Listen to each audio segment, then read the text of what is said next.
these wonderful objects are an incredible tribute to the sea snake's life. It is a vanity, because of course it's like, yeah, I did that, and I did that, and I did that. And what did you do? Oh, you were born into royalty. Well, I made my stuff. And so there are all these wonderful objects and mementos from his voyages, these legendary 9 voyages. We really just gave Claire and Jim what we know about the sea snake, and we really turned them loose. I mean, the collaboration with the set decorator on every movie is absolutely key, and with Claire, it is very much a harmonious collaboration. We literally went back to the history of Coriolis and his story, which then helped us with the different artifacts that we made for that set. He would take a treasure from each place, and that's what kind of became a big part of his set. We talked a lot about that and what they should be, and we'd looked at various art exhibitions and pieces in the British Museum, and then she went off and designed her own pieces to represent his life.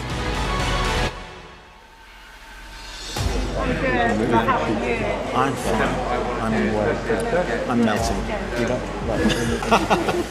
Before we started shooting in there, I had asked Ryan for some information about the voyages, or at least about the mementos, so that when I, as the sea snake, looked at those things, I had a memory. It was not going to be in the script, it was just something for me. We really pointed a lot at Hearst Castle and, you know, what William Randolph Hearst built with his family's wealth, and then filled it with the treasures and artifacts he was able to acquire. The sea snake did the same thing, but these were artifacts that he essentially won or purchased on his own travels, being the Sinbad of this time. I just want the camera to go through every single thing that is in that set. The detail is unbelievable. It's so beautiful. It's amazing. On the Hall of 9, we did some fantastic pieces for that. I think we're very lucky. I mean, we've got some very talented people in the workshop. The concepts coming and you look at some of them and you think, how the hell we're going to do that? And, you know, between the guys in there, we work out a formula. I mean, all sorts of weird and wonderful stuff, which we've never done before, so they're all very unique.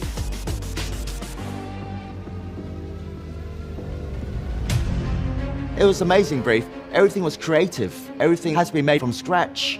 You know, stuff we've never made before. Everything was influenced by things already made around the world, and we basically tried to copy what they wanted and make it better.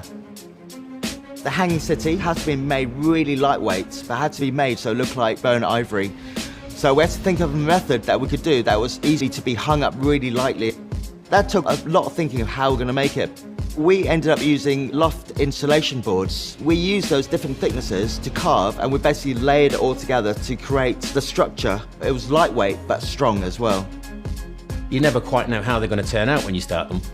And a lot of the time, it's you know, trial and error to get where we are with it. But when you see it then, you can stand back. That's the rewards. I like the snake orrery. There's 2 snakes intertwined, and you see the globe in the middle. By the time it's all painted, you wouldn't know it was just polystyrene or insulation foam underneath it. I constantly get amazed at what we can do, and I think, did we make that? Are you sure we made that? Are we that clever to make that? But we did. The driftwood throne was really interesting because that was the sea snake's ancestral seat. We wanted to build it and do it service because the sea snake is a proud guy, and Jim and Claire went out and actually built a throne out of driftwood. It's an incredible piece of work. And really the only person whose feet touched the ground when they sat on it was Steve Toussaint, the sea snake himself. The Hall of 9, it was lovely to see it as it developed over the weeks as they were building it. And then you actually walk on there and it's all dressed, ready for filming. That's when you sort of realize, yeah, Game of Thrones is back. We're doing it again.